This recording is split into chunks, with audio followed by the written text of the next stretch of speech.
우선 사용된 방사선약품은요, 기본 원리는 뭐냐면은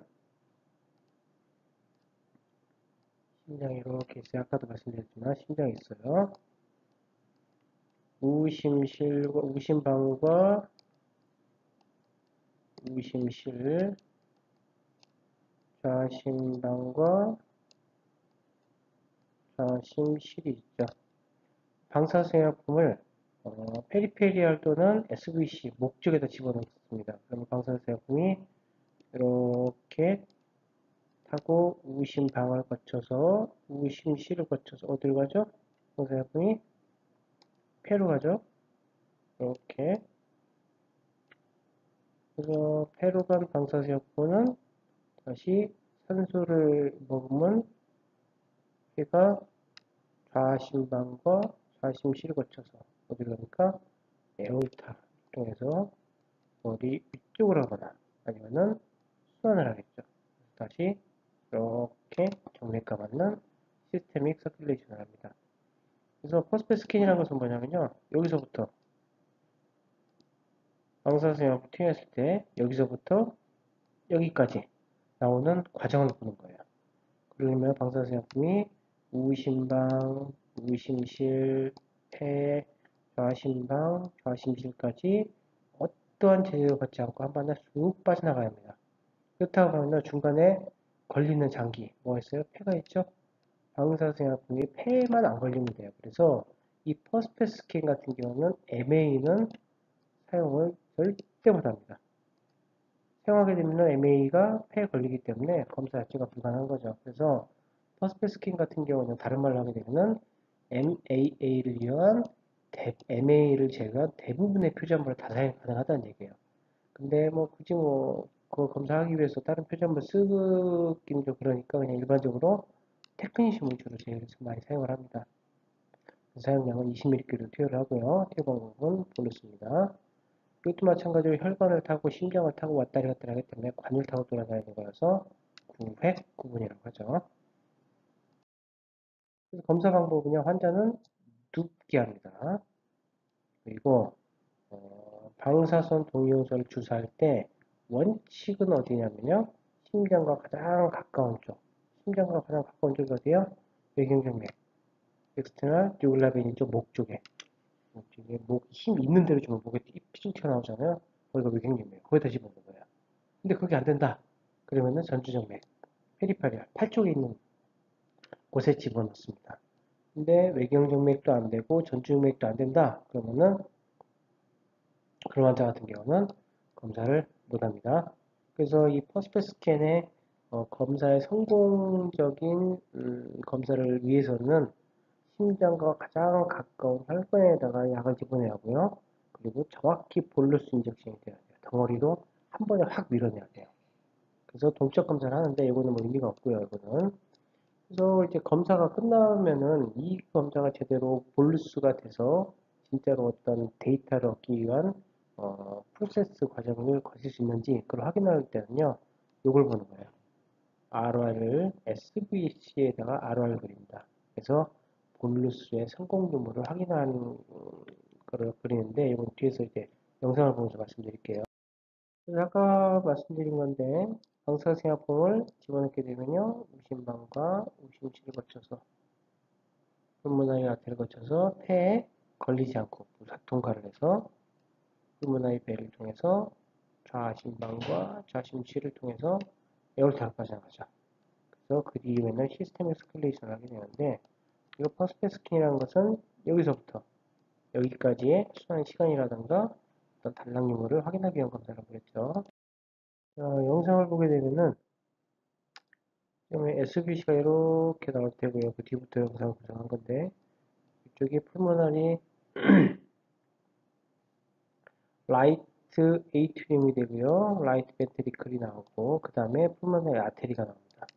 그 다음에 폐로 간 방사선약품이 점점 더 폐 농도가 높아지기 시작하면서 좌심실이 나오고요. 좌심실이 나온 다음에 에올타로 약품이 올라가고 캐로티드 아테리까지 위로 올라가게 됩니다. 그래서 우리가 방사선약품을 집어넣었을 때 여기서부터 여기까지 영상을 얻는 데 있어서 폐의 방사선약품이 제거만 안 되면 됩니다. 그래서 주로 테크니쉬를 사용되고요. MA를 이용한 대부분의 방사선약품은 다 사용이 가능한 겁니다. 영상을 이용해서 데이터를 구성할 때는요, 우심실과 폐, 좌심실의 RR을 그리게 되면요, 타임 액티비티 커브가 나옵니다. 그래서 우심실에 대한 타임 액티비티 커브, 폐에 대한 타임 액티비티 커브, 좌심실에 대한 타임 액티비티 커브가 나와요.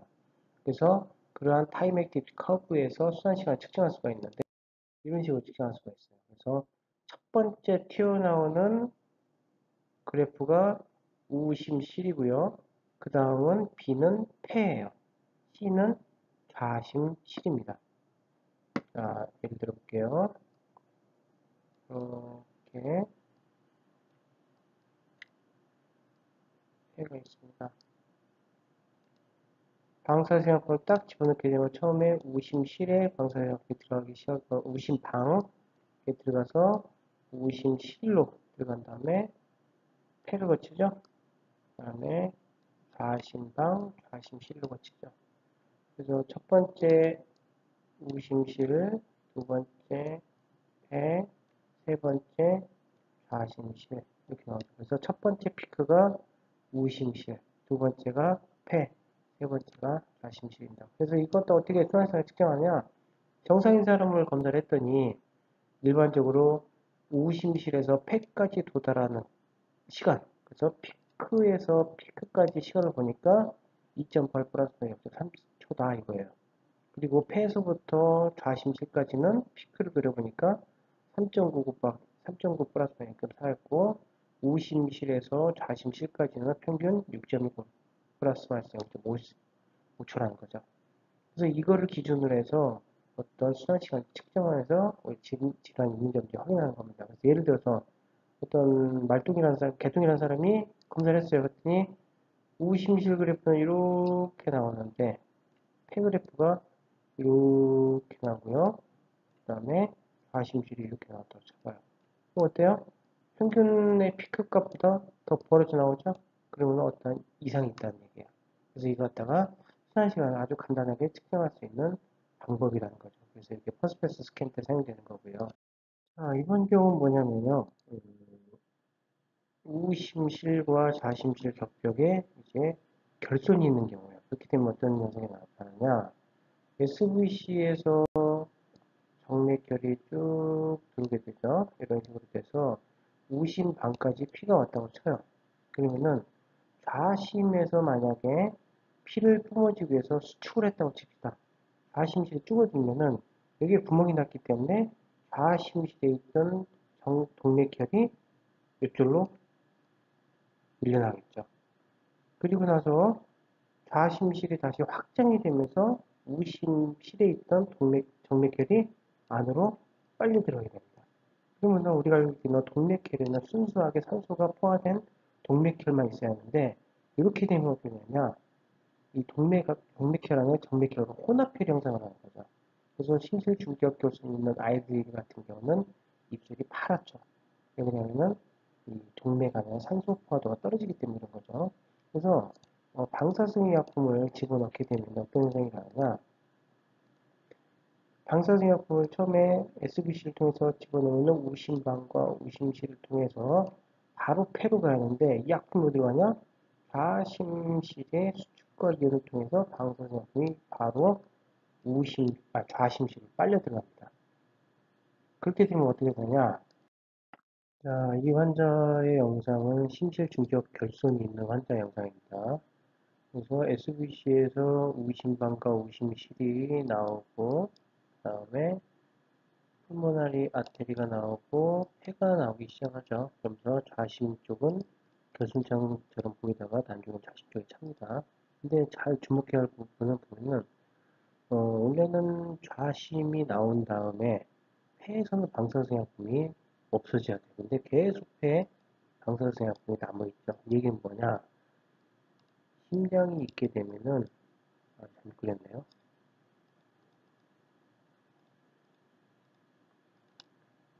심장이 이렇게 있다고 칩시다. 그러니까 우심과 좌심이라고 하면은, 이 안에 중격결손이 되다 보니까 피가 계속 여기서 계속 왔다 갔다 하는 거예요. 그러다 보면은 폐에는 계속 방사선약품이 남아있는 거죠. 이렇게 왔다 갔다 피가 왔다 갔다 하다 보면 계속 폐에서 방사능이 소실이 안 되는데 요 그래프가 바로 우리가 런커브라고 하는 건데요. 이걸 보고 알 수가 있어요. 보통 보면은 우리가 QPQS라고 있죠. 이게 그래서 QPQS라는 게 뭐냐면은 이 첫 번째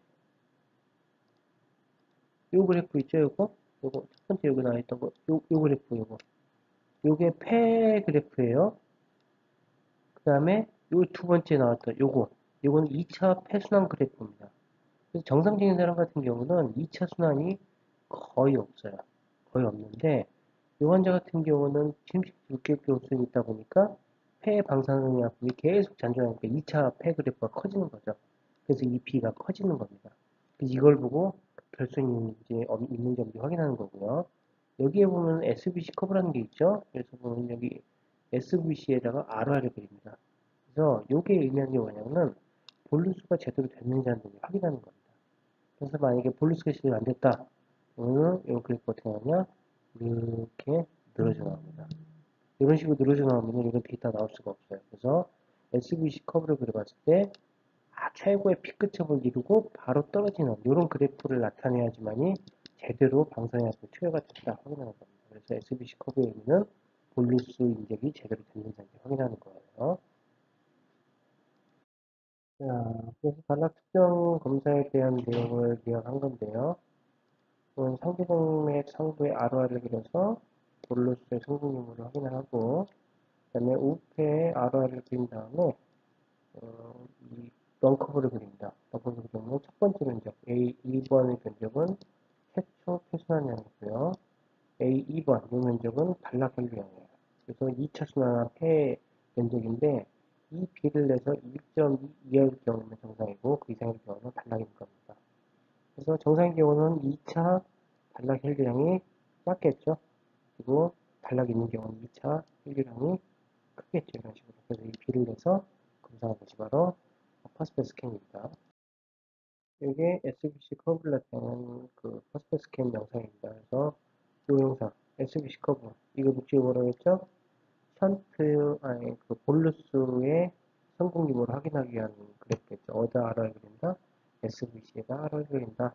그 런커브는 최초 패스한 그래프와 2차 재순환 그래프의 B가 1.2 이상일 때 단락이 있는 점인지 확인할 겁니다. 그래서 이 데이터는 퍼스트 스캔의 데이터다. 꼭 기억해 주시고요.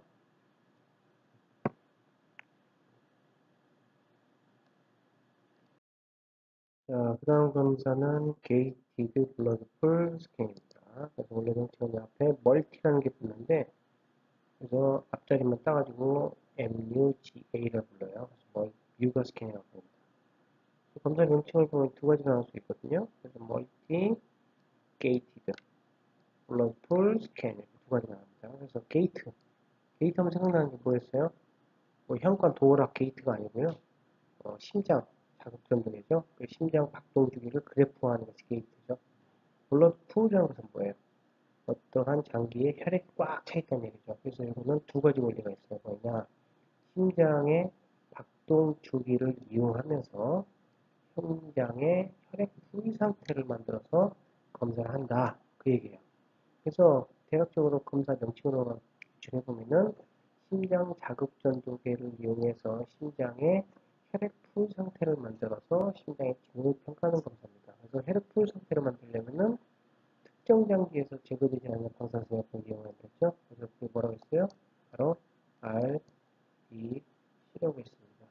그래서 RBC를 이용해서 얘가 심장의 게이트, 심장의 블러드풀을 만들고 심장의 박동 주기의 일정한 주기를 이용해서 영상을 획득을 하는 거예요. 그래서 원리 같은 경우는 심전도의 심장의 수축과 이온주기를 사용하는 심박 주기를 있죠. 이걸 일정한 기간 동안 혈액풀상을 반복해서 보아요.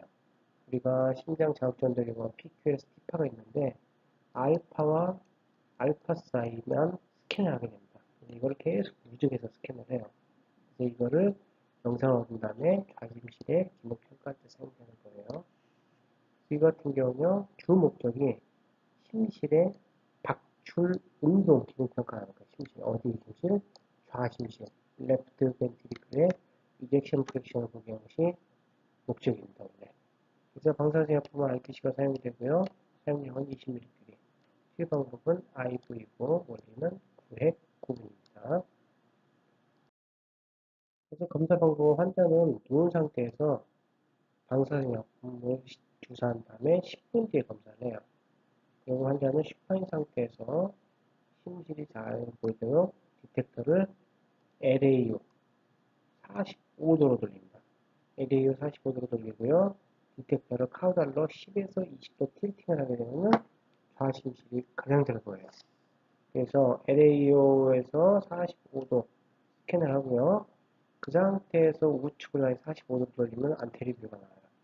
그래서 안테리뷰를 검사를 하고 여기 끝난 다음에 다시 좌측으로 90도 대입해서 레프트, 레테럴 뷰를 찍습니다. 그래서 검사 총 3가지 포지션이에요. LAO, 안테리어, 레프트, 레테럴.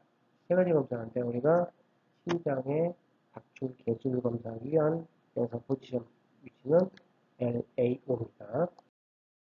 그래서 이게 심장의 자극 전도계죠. 그래서 P, Q, R, S, T 5개가 나와요. 그래서 이 알파와 알파 사이 여기 있네요. P, Q, R, S, T. 그래서 이 알파와 알파 사이를 이때만 스캔을 해요. 심장이 벅벅 뛰죠. 이때는 스캔을 안 하다가 알파가 시작하면서 스캔이 바로 들어가는 거예요. 쭉 들어가서 그냥 끝나고 한 사이클이 끝나면요 다시 위에다 덮었습니다. 계속 덮었습니다. 그래서 어떻게 덮느냐 이런 식으로. 그래서 알파와 알파 간격 사이를 그냥 예를 들어서 16개로 나눠서 스캔한다 쳐요. 심장이 퍽 튀게 되면은 1번부터 16번까지 시내비례 영상 동사 쭉 찍습니다. 16개를. 그리고 그 다음 알파가 시작이 되면요. 1번 데이터는 1번 위에 덮어씌입니다. 2번은 2번. 그래서 이게 계속 누적이 되는 거예요. 그래서 누적이 되면 어떤 식으로 나오는 영상이 이런 식으로 나오죠. 처음 심장에 한번 박출했을 때는 점으로밖에 없을 겁니다. 근데 이게 몇 수십 번 반복이 되다 보면 어느 정도의 형태가 나오고요. 이것이 몇 수십만 번 반복이 되면은 심장의 형태가 나오겠죠. 그러면은 이 위치에서의 심장의 정적 영상이 누적 영상이 찍힙니다. 그래서 1번 프레임부터 16번 프레임까지 영상이 나오는데 이거를 동영상으로 검사를 하게 되면 심장이 움직이는 영상이 나오겠죠. 그래서 이걸 이용해 가지고요. 우리가 오토로 N 다이 시스톨 볼륨과 어디냐 N 시스톨 볼륨 즉 좌심실이 가장 커졌을 때 프레임과 좌심실이 가장 작았을 때 프레임을 컴퓨터가 자동적으로 추출하게 됩니다. 그러면은 좌심실의 RR 그래서 최초 가장 컸었을 때 좌심실 용적 대비 줄어들었을 때 좌심실의 용적 대비를 컴퓨터로 계산을 해요. 이것이 좌심실이 몇 퍼센트 수축하는지 67%의 수축률이 평가하다라는 걸 데이터를 제공하는 것이 바로 뉴거스캔의 판단합니다. 그래서 이 영상 있죠? 여기가 우심실이고요. 여기가 좌심실이고 여기는 중격 기체네요. 중격, 세텀. 그래서 이렇게 좌심 격벽이 갈라져서 나오는 게 45도예요. 그래서 환자를 눕히는 상태에서 디텍터를 왼쪽으로 쭉 돌리다 보면은 이게 격벽이 갈라져 보는 때가 바로 LAU 45도입니다. 이 상태에서 디텍터를 카우달로 약 10도 정도 뜯겨나게 되면 좌심실이 예쁘게 밑으로 들어져 나오죠.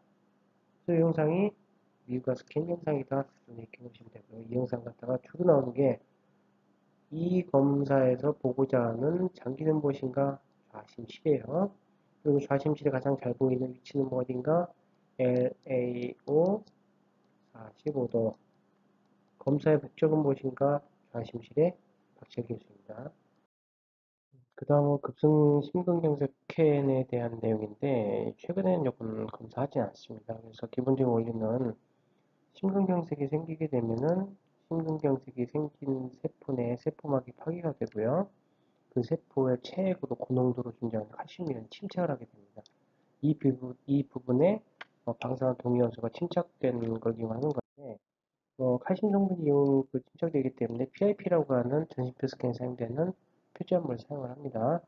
그래서 여기서는 직접 부위에서 병소는 열소로 표현이 돼요. 그래서 심근경색이 있다고 가정할 때 심장 부위에 섭취가 있으면 신경색이 있는 거고 없으면 신경색이 없는 겁니다. 그래서 이 검사를 할 때는요, 다 왼쪽으로만 검사합니다. 심장이 왼쪽에 있으니까. 그래서 이 검사는요, 그 섭취 정도의 양상을 0에서 4단계로 나눠서 구분해서 분석을 하는데, 분석이라고 하기보다는 그 주관적인 판단입니다. 내가 볼 때는 진하게 보이는데, 다른 사람이 보면 그렇게 진하지 않다고 판단할 수가 있는 거거든요. 그래서 이거는 과거 검사입니다.